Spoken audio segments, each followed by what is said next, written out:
Hi, welcome to the Archer's Choice. And this week, we're going back to southeastern Colorado with Billy Doan and D&D Outfitting. Yes, ma'am. And we're hunting those wonderful river bottom whitetails. You know, it's so unique. That river bottoms area is just, I mean, it's a natural funnel area. It drives those big deer through there, and, well, when we're there and they come through, things happen. So you don't want to miss this week's show on the Archer's Choice.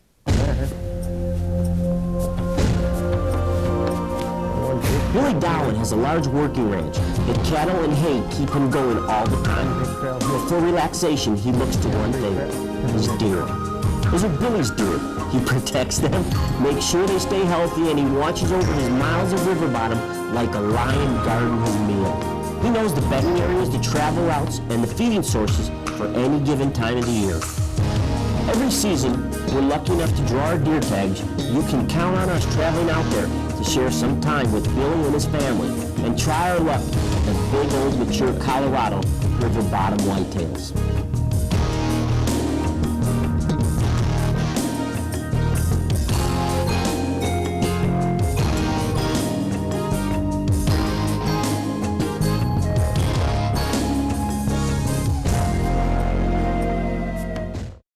Hi, welcome back to the Archer's Choice. Now, Ralph, we were down in Colorado with Billy Doan and D&D Outfitting last year. Yep. And saw some unbelievable deer and some great, encounters, and then you shot that buck. I took that buck. It was a little broken off. Not a little, a lot, you know what I mean? But I didn't see the other side, but I was proud of him. He's on the wall and everything Still else. a trophy. But Billy Dowan at D&D Outfitters, they have some major bottomland big buck action.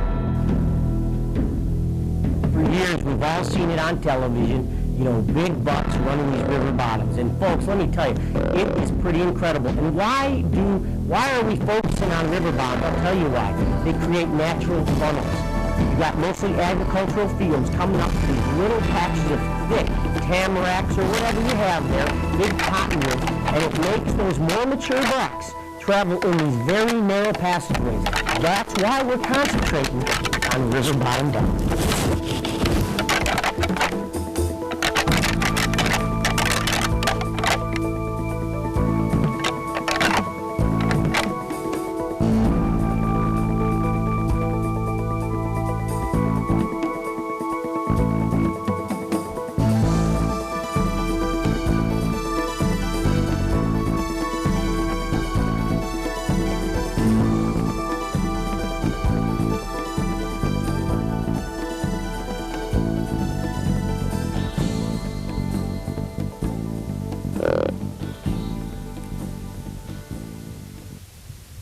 Calling those white-tailed deer on river bottoms is pretty amazing, especially when your buck-to-doe ratio is so close to being 1-on-1 or 2-on-1, however it may be. The thing is you can go in there and you can actually intimidate the animals by grabbing this big giant set of sheds and hitting them together and sounding like 350-pound Saskatchewan bucks fighting over that one hot girl.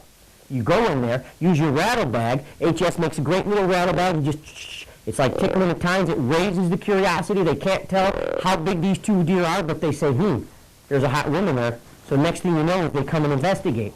The other thing is your grunt calls. We use the True Talker grunt call because what's nice with that is you can vary all the different tones with just your fingers. So now I'm not grabbing a different call. I have one call that does it all. All this will help you and coax in that buck of a lifetime for a shot.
welcome back to the Archer's Choice. You know, now we got to go with fellow team bowhunter Mike Hastings of Tennessee, and he did it right.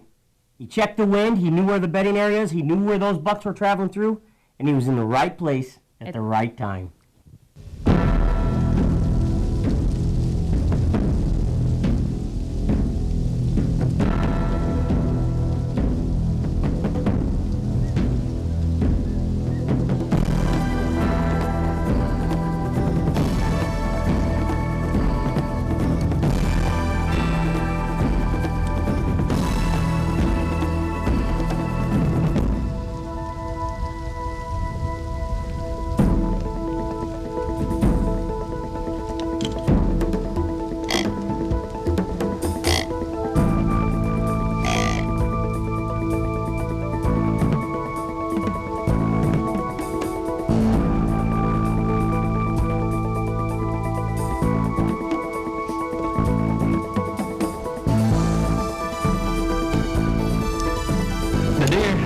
Colorado, they live in what's called tamarack. The tamarack is unbelievably thick. It's amazing how a deer can even get through there, especially with a deer that has such caliber antlers as you see out there. You be sitting in the cottonwood trees, you don't have to get very high, 15, 20 feet, and all of a sudden out comes a 150, 160, 170 class buck out of nowhere. The terrain you look at is all flat except for maybe 100, 150 yards of the tamarack runs to the river bottom, and the deer just appear out of nowhere.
I saw this deer this morning. He was about 70 yards. He was with the doe, and she was going the other way and come around and went back into the tamarack. Now, you know, I did not know I was going to get a shot at this deer, and my adrenaline got to going. I knew he was still in the area, and the only thing I could hope was the doe would come, you know, down the trail up by me, and I'd get a shot at him. About 15, 20 minutes later, I see a couple of does come running out of the tamarack, and I'm looking to my right, about 40 yards, and I hear something in front of me. I look right down in front of me, and boom, there he is. There's the doe, no more than 15, 20 yards from me, and there he is right behind her, just looking right at her. She come up, fed right under me, so you know, my adrenaline right now is kicking. It's going good, because I know that I'm fixing to get a shot at this buck.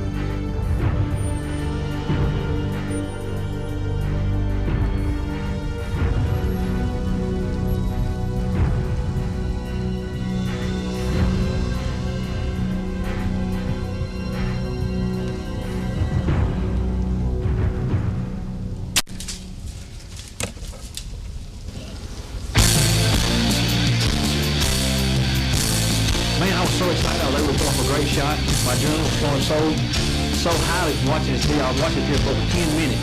And, you know, he stood there and looked straight at me.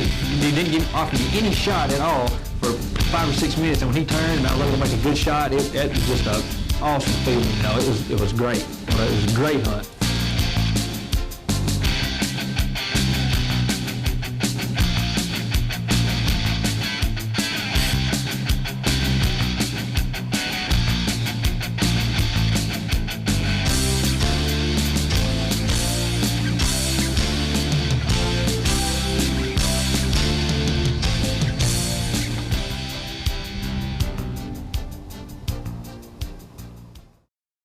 welcome back to the Archer's Choice. Like we said, once again, we're back with Billy Dowen of D&D Outfitters in southeastern Colorado.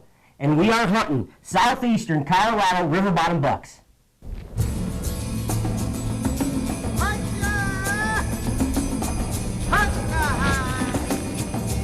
Last year we had a great encounter. We were about 1.5 miles downriver from where we were this past season. And it was the first time that we saw the club buck. He'd come in, the wind was in our favor, we were hunting a real narrow patch of timber. He came in, he actually presented me numerous different shots. He turned around, he walked around us, and he walked away.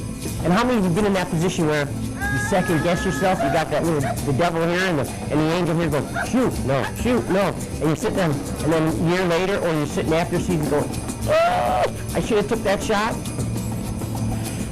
We've all been there.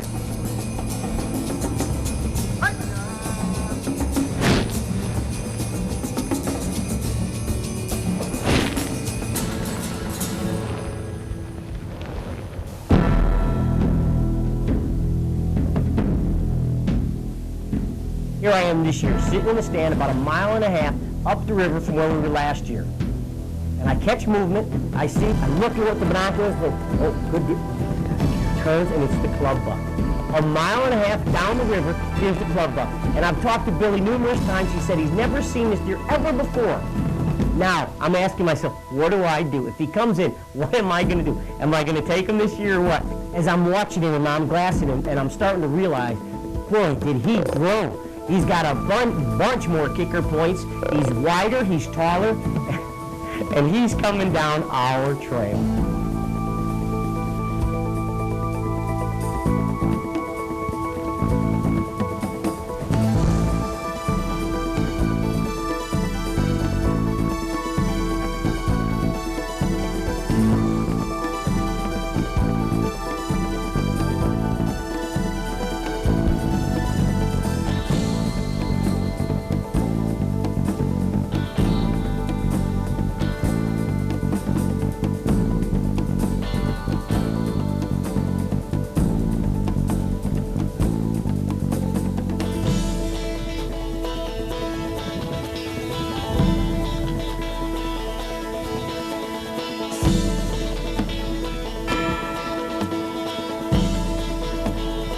As I'm watching the club buck come in, I can watch him, he's coming around, and all of a sudden I realize he is right on our trail. He's coming, he stops and smells the ribbon. My heart's going, I mean, everything, you know, you think, oh, it's over, game's over, he's winding us, it's gone. I mean, the wind's still in our favor, but how about the human scent that we left in the trail going there? He's walking down that trail. He comes and he hesitates at the ribbon, and I'm like, oh, he's got us. And I don't know what happened. He comes from the river, he starts to walk, he comes through the tamarack finger there, and he comes, and he's just walking closer and closer. Lo and behold, I'm at full draw, and he stops. What made him stop, I don't know, but I thank God that he did.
Look at this man. Huh? Is that character? Look at this. 1, 2, 3, 4, 5, 6, 7, 8, 9, 10, 11, 12, 13, 14, 15, 16, 17, 18.